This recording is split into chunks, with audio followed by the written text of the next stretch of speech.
भोंदू बाबा अशोक खरात याच्याबाबत तक्रार देण्याकरता आणखी 3 महिला पुढे आलेल्या आहेत। एसआयटीच्या पथकाला यात यश आलंय की या 3 महिलांपर्यंत पोहोचावं आणि त्यांना कन्व्हिन्स करावं की त्यांनी या संदर्भात तक्रार करावी किंवा बोलावं। महिलांना विश्वासात घेतल्यावर खरात विरोधात तक्रार देण्याकरता त्या तयार झालेल्या आहेत। खरातचा पाय त्यामुळे आणखी खोलात गेलेला आहे। एसआयटी पथकानं खरातची कुंडली बाहेर काढलेली आहे। भोंदू अशोक खरातच्या नावावर 52 मालमत्ता असल्याचं समोर आलेलं आहे। फसवणुकीतून कोट्यवधींची माया जमवली असा त्याच्यावर आरोप आहे। नाशिकच्या कॅप्टन फाइल्स प्रकरणामध्ये नवे धक्कादायक खुलासे समोर येत आहेत। खरातचे जमीन व्यवहार करणारा एजंट देखील पोलिसांच्या ताब्यात आलेला आहे। आयकर विभागही खरातच्या मालमत्तांचा सखोल तपास करणार आहे। नाशिक अहिल्यानगर जिल्ह्यात मालमत्तांचा पसारा वाढलेला आहे। 52 सातबाऱ्यांवर खरातचं नावे अनेक ठिकाणी संशयास्पद अशा नोंदी आहेत। 11 मालमत्ता पूर्णतः खरातच्या नावावर आहेत। सिन्नर, गंगापूर, नाशिक शहर अशा परिसरामध्ये अहिल्यानगरमध्ये सुद्धा मोठ्या प्रमाणावर त्यानं जमिनी घेतलेल्या आहेत। सामायिक सातबाऱ्यावर अनेक अधिकाऱ्यांचे नातेवाईक असल्याची चर्चा आहे।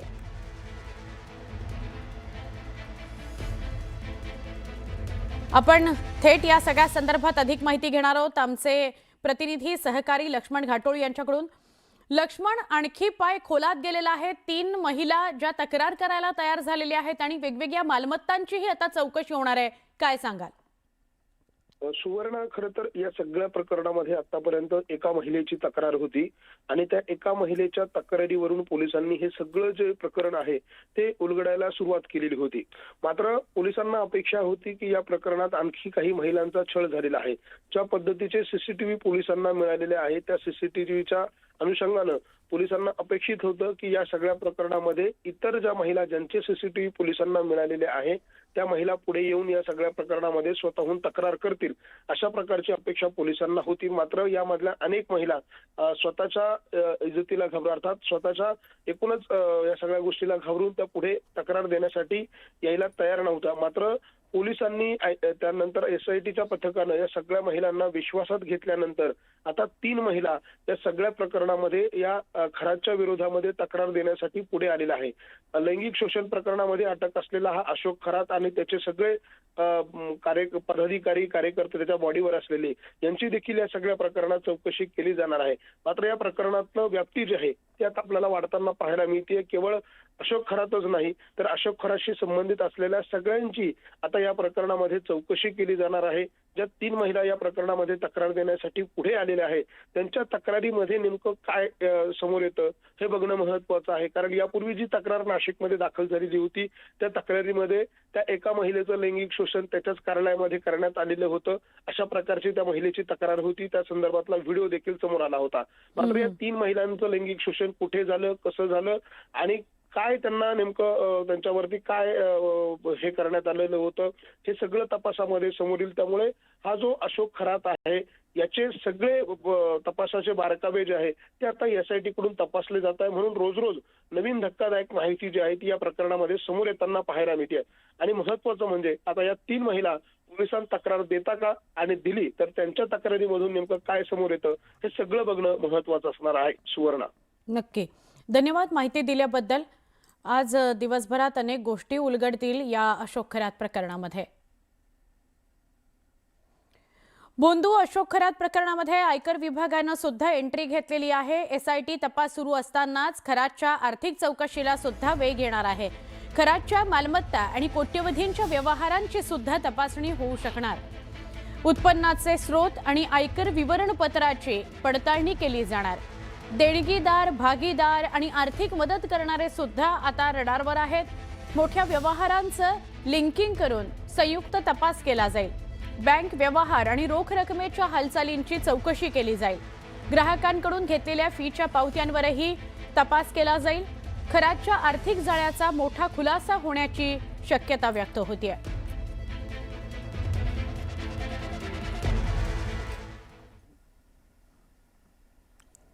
हे सगळं प्रकरण जे आहे ते रुपाली चाकणकर यांना भोवलं आणि त्यांना राज्य महिला आयोगाच्या अध्यक्षपदाचा राजीनामा द्यावा लागला।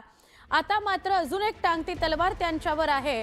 राज्य राज्य महिला आयोगाच्या अध्यक्षपदाचा राजीनामा दिल्यानंतर त्यांच्याकडे जे राष्ट्रवादी काँग्रेसचं महिला प्रदेशाध्यक्ष पद आहे ते सुद्धा जाणार की काय अशी चर्चा आहे। महिला आयोग अध्यक्षपदानंतर रुपाली चाकणकर यांच्याकडील महिला प्रदेशाध्यक्षपद काढलं जावं अशी मागणी जोर धरतीये। याबाबत सुनेत्रा पवारांसोबत पक्षाचे नेते निर्णय घेतील अशी प्रतिक्रिया मंत्री छगन भुजबळ यांनी दिली।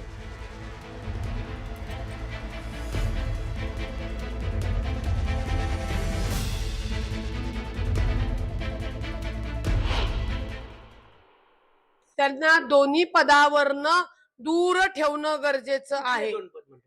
राजीनामा तर हा झाला तेव्हा देवेंद्र फडणवीस साहेबांमुळे झाला, त्यामुळे त्यांच्या आभार पक्षातनं सुद्धा त्यांना दूर केलं पाहिजे, अन्यथा पक्षात कुठलीच महिला काम करणार नाही। किंवा त्यांच्याच नुसार म्हणतात ना, नैतिकता स्वीकारून राजीनामा द्या आणि त्यांनी त्यांचा स्वतःचा पक्ष काढावा, प्रतिष्ठान काढावा आणि किती महिला येतात एकदा अंदाज घ्यावा।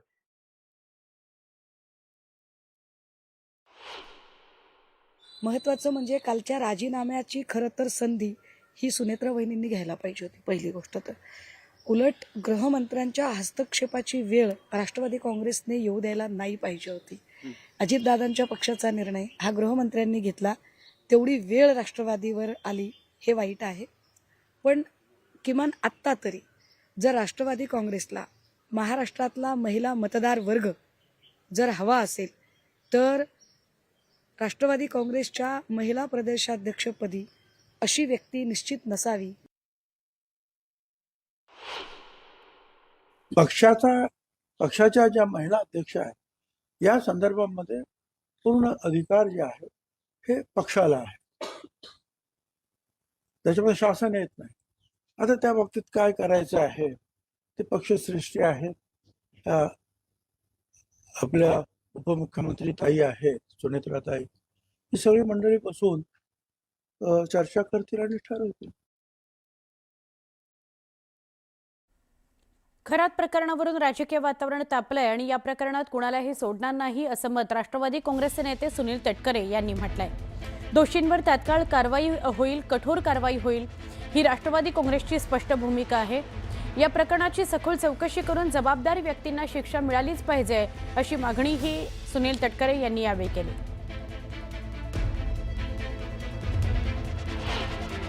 आज या विषयावरती ज्यावेळेला चर्चा होईल त्यावेळेला जरूर त्या बाबतीमध्ये एकत्रित निर्णय घेतला जाईल। त्याच्यामध्ये काय कोणाला पाठीशी घातलं जाणार नाही। स्पष्टपणाची भूमिका काल पक्षाची मी त्या ठिकाणी व्यक्त केलेली आहे की खरात यांनी जे दुष्कृत्य केलंय SITच्या मार्फत त्यांची सखोलपणाने चौकशी व्हावी आणि ती सखोलपणाची चौकशी करून त्यांच्यावरती कडक कारवाई करावी, राष्ट्रवादी काँग्रेस पक्षाची स्पष्टपणाची भूमिका आहे।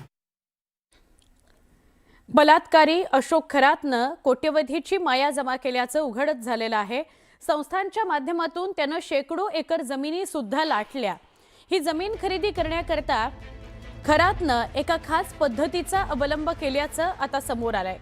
तो आपल्या जवळच्या व्यक्तीला शेतकऱ्यांकडून जमीन खरेदी करण्यास सांगायचा आणि त्यानंतर ती व्यक्ती खरेदी केलेली जमीन खरातच्या संस्थांना दान करायची।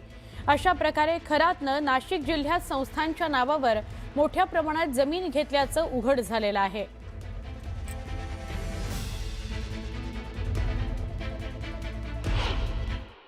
ती जमीन आमचीच होती ना, पूर्वीची आमची होती, पण तिचा व्यवहार होता होऊन मग तिथे लिहिलेले 60 खरेदी नोंद नामकरण तमकरण त्यांनी बरंच ते नामकर आव्हानाने काढलं। ते तो कायदा राहिला आणि तो कायदा बंद झाला, बरंच बोलला माझ्याशी, कोण नामकर आव्हान मी नोंदीला आडा झाला तेव्हा मग त्याची हे झाले हुजत झाली इथं मंदिरामध्ये त्याच्या हॉलमध्ये। तो म्हणे ते करून घेऊ म्हणतो लगेच खरेदी मारून घेतो। आम्हाला कोणालाच माहिती नाही, पण ती नोंद खरेदी माहिती झाल्यावर मग नोंदीला मी आडवं गेलो। तुम्ही अधिकाऱ्यांकडे तक्रारी केलं काय? अधिकारी तक्रारी केल्या, मग अधिकारी काय करणार? चुकीचं काम करून कशा प्रकारे अशोक खरातनं माया जमवलेली होती आणि किती माया जमवलेली होती त्याचा आपण आढावा घेतोय। नाशिक, अहिल्यानगर, सिन्नर, शिर्डी अशा वेगवेगळ्या शहरांमध्ये 30हून अधिक NA प्लॉट्स, रिकामी प्लॉट्स त्याच्या नावावर आहेत। पाथर्डीमध्ये सुमारे 30 एकर जमीन आहे। गवळाणे या शिवारामध्ये कुटुंबियांच्या नावे 30 कोटींची जमीन आहे। मिरगाव आणि कहांडळवाडी या परिसरामध्ये 45 एकर जमीन आहे। मिरगावच्या फार्म हाऊसची किंमत आहे साधारणपणे 13 कोटी रुपये। ओझर विमानतळ जे आहे तिथे सुद्धा त्याची जमीन आहे. सिन्नरमध्ये एका हार्डवेअर दुकानामध्ये त्याची गुंतवणूक आहे. कॅनडा कॉर्नर या परिसरामध्ये त्याचं कोट्यवधी रुपयांचं कार्यालय आहे. श्री शिवनिका संस्थांची वार्षिक उलाढालच सुमारे 2 कोटीच्या घरात आहे. कर्मयोगी नगर इथं त्याचा आलिशान बंगला आहे. अशोक खरातचा एन्काउंटर होऊ शकतो अशी भीती भूमाता ब्रिगेडच्या तृप्ती देसाईंनी व्यक्त केली. अनेक मंत्री राजकारणी यांचे संबंध त्याच्याशी आहेत आणि ते उघड होऊ नयेत याकरता खरातचा एन्काउंटर होऊ शकतो. 24 तारखेला तो होऊ शकतो असं तृप्ती देसाई यांनी म्हटलेलं आहे. त्यांनी तारीख सुद्धा सांगितलेली आहे आणि ही भीती व्यक्त केली आहे तृप्ती देसाई यांनी की अशोक खरात याने कुठली नावं उघड करू नयेत याकरता त्याचा एन्काउंटर केला जाऊ शकतो. 24 तारखेपर्यंत जी आहे ती पोलीस कस्टडी अशोक खरातला मिळालेली आहे. पण 24 तारखेला त्याला कोर्टात नेत असताना झटापटीत मारलं गेलं अशा पद्धतीचा जो आहे तो एन्काउंटर अशोक खरातचा होऊ शकतो आणि हे प्रकरण पूर्णपणे बंद करण्याचा जो आहे तो डाव आहे. त्यामुळं मला मुख्यमंत्र्यांना सांगायचं की अशोक खरातने इतकं कांड केलेलं आहे, इतके लैंगिक शोषण केलेत की त्याला जे आहे ते असं तातडीनं संपवून चालणार नाही. त्याला प्रत्येक दिवस जो आहे ती सजा मिळाली पाहिजे.